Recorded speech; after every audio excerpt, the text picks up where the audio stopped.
নমস্কার, আমি মুনমুন। তোমাদের সবাইকে স্বাগত আমার নতুন একটা ব্লগে। এটা নতুন বলতে পারছি না, এটা অনেক পুরানোই একটা ব্লগ ভিডিও। তোমাদের সাথে সেটা শেয়ার করছি।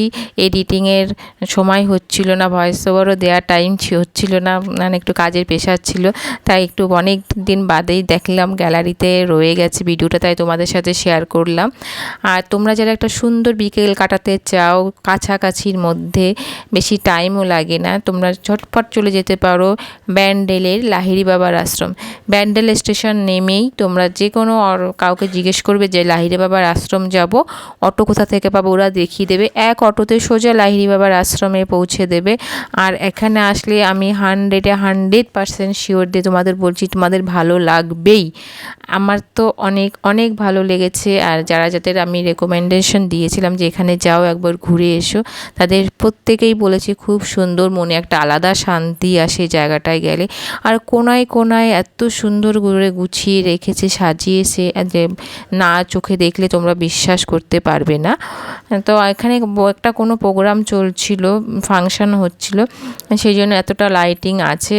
কিন্তু লাইটিং না থাকলেও অন্য টাইমে যখন যাবে তখন কিন্তু গাছগুলো, চারিদিকে মন্দির, অনেক সব রকম দেবতাকে এখানে রেখেছে, কোনো ভেদাভেদ নেই এখানে, সব রকম দেবতা আছে। আর এখানে সেদিন প্রচণ্ড ভিড়ও ছিল।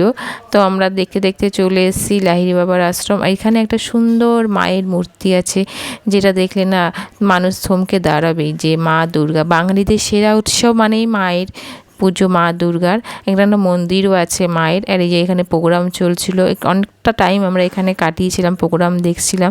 তো এগিয়ে যাচ্ছি সামনের দিকে। মেন যে লাহিড়ী বাবার আশ্রমটা, ওখানে কিন্তু ক্যামেরা অ্যালাউ নেই, ওই জন্য তোমাদের ভেতরটা আমি দেখাতে পারবো না। দেখো চারিদিকটা বললাম না, কোনায় কোনায় সৌন্দর্য। রাস্তার পাশেও একটা সুন্দর রাধা কৃষ্ণের মূর্তি আছে, যেটা সত্যি সুন্দর।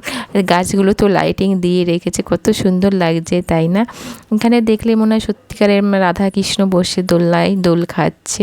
মন মুগ্ধ হবেই তোমরা। একবার আমার কথা মতো গিয়ে দেখো লাহিড়ী বাবার আশ্রমে। যদি ভালো না লাগে আমাকে কমেন্টে এসে গালি দিও, তবু ঠিক আছে, কিন্তু তোমরা একবার যাও আমার কথা মতো। এই যে মেন মন্দিরটা। আর তোমরা যদি যাও অবশ্যই সন্ধ্যার টাইমটা কাটাবে। সন্ধ্যার টাইমটাই এখানে এরম লাইটিং জ্বালিয়ে দেয়, মন্দিরটা আরও বেশি সুন্দর লাগে লাইটিংয়ের জন্য। তোমরা যদি বিকালেও যাও, কিন্তু সন্ধ্যার সময় গিয়ে দেখবে মন্দিরটাই খুবই সুন্দর।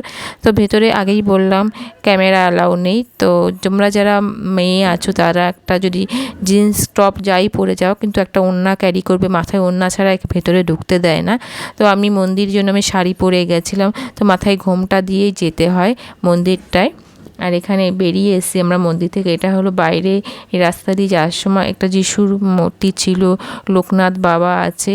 এটা কি নাটা নাম আমি জানি না, এটা লোকনাথ বাবা। এটা শিব ঠাকুরের একটা সুন্দর মন্দির করা আছে, যে একটু ঝর্ণার মতো বইছে।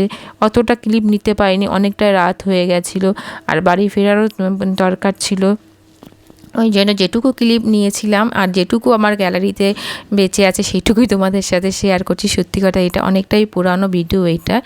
তো এই যে দেখতে দেখতে আমরা বেরিয়েও এসেছিলাম। আর ওখানে বেরিয়ে এসে অনেক দোকানপাটি তোমরা পাবে খাওয়া দাওয়ার জন্য। চা তো বললে হবেই, বাঙালিদের ফেভারিট। তো চা, মুড়ি, চপ এখান থেকে আমরা নিয়েছিলাম। চপটা সত্যি খুব টেস্টি ছিল, আর খিদেও পেয়েছিল সত্যি কথা, অনেকটা বেলায় আমরা বেরিয়েছিলাম। তো এখান থেকে মুড়ি আর চপ খেয়ে নিয়েছিলাম। আর এই তো একটা সুন্দর বিকেল কাটিয়ে আমরা আবার দেশে ফিরে আসব।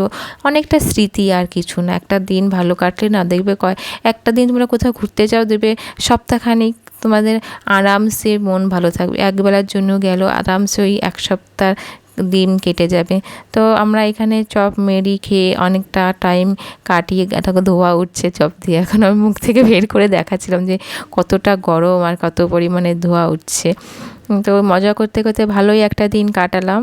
তো এখানেই আমার ব্লগটা শেষ করছি। দেখা হবে আবার কোনো একটা ভিডিওতে। ধন্যবাদ তোমাদের সব।